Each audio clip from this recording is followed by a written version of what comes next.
क्या आप जानते हैं कि ज्यादा स्पर्स और फ्लावर्स बनाने के लिए इस्तेमाल होने वाली 4G प्रूनिंग सच में हाई प्रोडक्शन का शॉर्टकट है, या ये पेड़ के लिए एक हिडन रिस्क बन सकती है?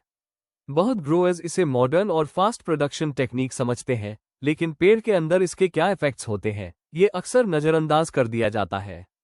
स्वागत है हार्मोनिक रूट्स पर, जहां हम प्राचीन अनुभव और मॉडर्न हॉर्टिकल्चर साइंस को जोड़कर एप्पल फार्मिंग को समझने की कोशिश करते हैं। आज के इस वीडियो में हम 4G प्रूनिंग की साइंस को विस्तार से जानेंगे, कहां इसे सही तरीके से इस्तेमाल किया जा सकता है, कब इसे अवॉइड करना चाहिए, और सबसे महत्वपूर्ण, इसे कैसे इंटेलिजेंट तरीके से बैलेंस किया जाए ताकि ट्री हेल्थ भी बनी रहे और फ्रूट क्वालिटी भी टॉप क्लास रहे। 4G प्रूनिंग का मतलब है 4 टाइम्स ग्रोथ। नाम में ही इसकी कहानी छिपी है। पेड़ की ब्रांचिंग और फ्रूटिंग को इस तरह गाइड करना कि वो 4 गुना ज्यादा प्रोडक्टिव दिखाई दे। इसे इम्प्लीमेंट करने में शूट्स को बार बार छोटा रखा जाता है, ब्रांच एंगल्स कंट्रोल रहते हैं, और ट्री को लगातार इस दिशा में पुश किया जाता है कि लंबी शाखाएं न बढ़ें, बल्कि शॉर्ट शूट्स और स्पर बड्स मैक्सिमम डेवलप हों। शुरुआत में ये स्ट्रैटेजी बहुत स्मार्ट लगती है। पेड़ जल्दी प्रोडक्टिव दिखाई देता है और ऑर्चर्ड में फ्लावरिंग और फ्रूटिंग तेजी से बढ़ती हुई नजर आती है। लेकिन सेब का पेड़ कोई फैक्ट्री मशीन नहीं है। हर स्पर, हर फ्लावर और हर ब्रांच पेड़ की लिमिटेड कार्बोहाइड्रेट और कैम्बियम एक्टिविटी पर निर्भर करता है। जब यह एनर्जी लगातार रिप्रोडक्शन में खर्च होती है, तो धीरे धीरे ट्री विगर कम होने लगता है और लॉन्ग टर्म हेल्थ प्रभावित होने लगती है। इस टेक्निक का उद्देश्य सिंपल शब्दों में कहें तो यह है कि पेड़ को वेजिटेटिव ग्रोथ से हटाकर रिप्रोडक्टिव ग्रोथ पर मजबूती से फोकस कराया जाए। छोटे छोटे स्पर शूट्स हर जगह बनते हैं, फ्लावरिंग पोटेंशियल बढ़ता है, और ऐसा प्रतीत होता है कि प्रोडक्शन जल्दी मैक्सिमाइज हो रही है। लेकिन क्या ये वास्तव में सस्टेनेबल है? इसके पीछे जो सटल साइंस काम कर रही है, वही हमें ये समझने में मदद करती है कि 4G प्रूनिंग को हर ट्री या हर ऑर्चर्ड में अप्लाई नहीं किया जा सकता। जब हम 4G प्रूनिंग से स्पर और फ्लावर प्रोडक्शन को फोर्स करते हैं, पेड़ के अंदर कई सटल लेकिन महत्वपूर्ण बदलाव शुरू हो जाते हैं। शॉर्ट शूट्स और डेंस स्पर्स ज्यादा एनर्जी मांगते हैं। लीव्स, ट्रंक और रूट्स में स्टोर्ड कार्बोहाइड्रेट तेजी से खर्च होता है। इसे ऐसे समझे जैसे पेड़ की कार्बोहाइड्रेट स्टोरेज एक बैंक अकाउंट की तरह है। हर स्पर और फ्लावर इसकी एनर्जी मांगता है। अगर हम हर स्पर पर खर्च बढ़ा दें, तो सेविंग्स जल्दी खत्म हो जाती है। कैम्बियम पर भी लगातार दबाव पड़ता है।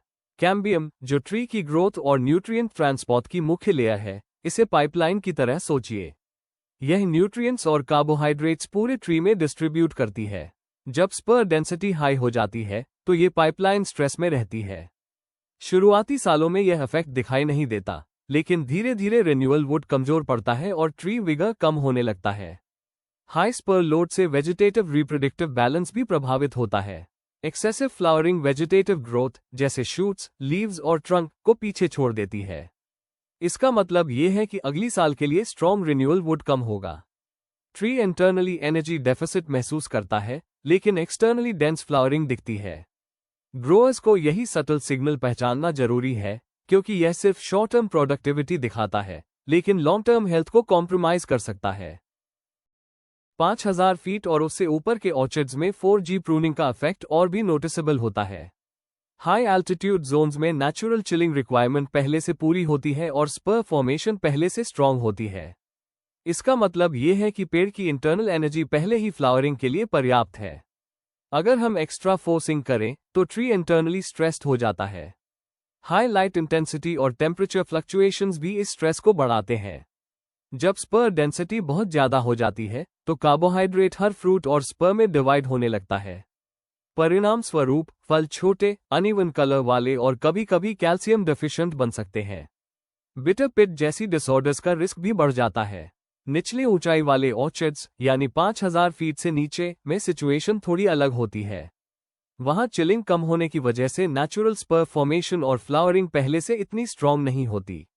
ऐसे ऑर्चर्ड्स में कंट्रोल्ड 4G प्रूनिंग कुछ हद तक फ्लावरिंग और स्पर बूस्टिंग में मदद कर सकती है, लेकिन फिर भी ट्री विगर और कार्बोहाइड्रेट बैलेंस को ध्यान में रखना जरूरी है।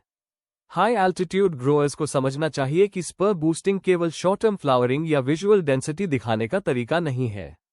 एनर्जी और कार्बोहाइड्रेट डिस्ट्रीब्यूशन पहले से ही टाइट होती है। इसलिए प्रूनिंग डिसीजन में ट्री की current vigour, root stock type और नेचुरल फ्लावरिंग कैपेसिटी को ध्यान में रखना बेहद जरूरी है। स्पर फोर्सिंग को हमेशा सिलेक्टिव और मेजर्ड रखना ही हाई एल्टीट्यूड ऑर्चिड्स में सस्टेनेबल रिजल्ट्स देता है। 4G प्रूनिंग हर ट्री के लिए एक जैसा फायदा नहीं देती। रूट स्टॉक और ट्री विगर इस टेक्निक को सफल बनाने में अहम भूमिका निभाते हैं। यंग और विगरस ट्रीज जैसे MM111 या M7 रूट स्टॉक्स में थोड़ी फोर्स्ड स्पर बूस्टिंग और ब्रांच स्ट्रक्चरिंग फायदेमंद हो सकती है। इनकी कार्बोहाइड्रेट स्टोरेज जल्दी रिकवर हो जाती है, इसलिए इन्हें थोड़ी फोर्स्ड फ्लावरिंग से नुकसान नहीं होता। लेकिन ड्वार्फिंग रूट स्टॉक्स जैसे M9 में डेंस स्पर्स जल्दी स्ट्रेस और कैम्बियम प्रेशर बढ़ा देते हैं। ऐसे ट्रीज में ज्यादा स्पर्स बनाना एनर्जी बैलेंस डिस्टर्ब करता है और जल्दी एग्जॉस्शन की तरफ ले जाता है। यही वजह है कि ग्रोअर्स हमेशा ट्री विगर और रूट स्टॉक टाइप को देखकर प्रूनिंग की स्ट्रैटेजी डिसाइड करते हैं। इसके अलावा ट्री की उम्र भी महत्वपूर्ण है। यंग ट्रीज में एनर्जी रिजर्व्स ज्यादा होती हैं और रिकवरी तेज होती है, इसलिए सिलेक्टिव 4G प्रूनिंग इंप्लीमेंट करना फीजिबल है। लेकिन ओल्डर ट्रीज में कंटिन्यूअस स्पर फोर्सिंग से एनर्जी डिप्लीशन जल्दी हो सकती है, जिससे रिन्यूअल वुड कमजोर पड़ जाता है और लॉन्ग टर्म प्रोडक्टिविटी कम हो जाती है। स्मार्ट ग्रोअर्स वही हैं जो प्रूनिंग को सिर्फ फ्लावरिंग बढ़ाने का तरीका नहीं, बल्कि ट्री की इंटरनल बैलेंस और सस्टेनेबिलिटी के पर्सपेक्टिव से अपनाते हैं। रूट स्टॉक और विगर को समझकर प्रूनिंग करना ही हाई एल्टीट्यूड ऑर्चिड्स में कंसिस्टेंट और टॉप क्वालिटी प्रोडक्शन का रास्ता है। प्रूनिंग केवल फ्लावरिंग बढ़ाने का तरीका नहीं है। स्मार्ट प्रूनिंग का मतलब है कि हम स्पर बूस्टिंग के साथ साथ ट्री की ओवरऑल एनर्जी और हेल्थ का ध्यान भी रखें। स्ट्रॉन्ग, स्पेस्ड और वेल सपोर्टेड स्पर्स बनाना जरूरी है। कंटिन्यूअस मॉनिटरिंग और सिलेक्टिव थिनिंग से शॉर्ट टर्म फ्लावरिंग बेनिफिट्स और लॉन्ग टर्म ट्री हेल्थ दोनों सुनिश्चित होते हैं। Leaf to fruit ratio maintain करना क्रिटिकल है। हर फ्रूट को पर्याप्त एनर्जी मिले, तभी फ्रूट साइज और क्वालिटी कॉम्प्रोमाइज नहीं होगी। एक्सेस स्पर्स के कारण एनर्जी हर फ्रूट में डिवाइड हो जाती है, जिससे फल छोटे या अनइवन कलर वाले बन सकते हैं। इसलिए वीक या पोorly पोजीशन्ड स्पर्स को रिमूव करना ऑर्चर्ड मैनेजमेंट का अहम हिस्सा है। रिन्यूअल वुड और ब्रांच एंगल्स पर भी ध्यान देना जरूरी है। Proper branch angles sunlight penetration और एयर सर्कुलेशन को बेहतर बनाते हैं, जिससे फ्रूट क्वालिटी और डिजीज रेजिस्टेंस दोनों इंप्रूव होती है। हाई एल्टीट्यूड ग्रोअर्स को ये समझना चाहिए कि प्रूनिंग केवल टेक्निक नहीं, बल्कि आर्ट और साइंस का मिक्स है। 4G प्रूनिंग को टूल की तरह इस्तेमाल करें, स्पर बूस्टिंग के लिए, लेकिन ट्री हेल्थ और फ्रूट क्वालिटी कॉम्प्रोमाइज किए बिना। 4G प्रूनिंग एक पावरफुल टूल है, लेकिन इसे ब्लाइंडली यूज करना लॉन्ग टर्म रिस्क पैदा कर सकता है, खासकर हाई एल्टीट्यूड ऑर्चिड्स में। स्पर बूस्टिंग और अर्ली फ्लावरिंग के शॉर्ट टर्म फायदे आकर्षक लगते हैं, लेकिन ट्री हेल्थ, फ्रूट क्वालिटी और फ्यूचर प्रोडक्टिविटी पर इसके हिडन कॉस्ट्स को समझना बहुत जरूरी है। स्मार्ट ग्रोअर्स वही हैं जो प्रूनिंग को आर्ट और साइंस के बैलेंस में अपनाते हैं। स्ट्रॉन्ग, स्पेस्ड और वेल सपोर्टेड स्पर्स बनाना, leaf to fruit ratio maintain करना, रिन्यूअल वुड का ध्यान रखना और कार्बोहाइड्रेट बैलेंस समझकर प्रूनिंग इंप्लीमेंट करना ही सस्टेनेबल प्रोडक्शन का सही तरीका है। अगर आप अपने ऑर्चर्ड को प्रोडक्टिव, हेल्दी और लॉन्ग लास्टिंग बनाना चाहते हैं, तो 4G प्रूनिंग को हाइप या शॉर्टकट की तरह नहीं, बल्कि इंटेलिजेंट टूल की तरह अपनाएं।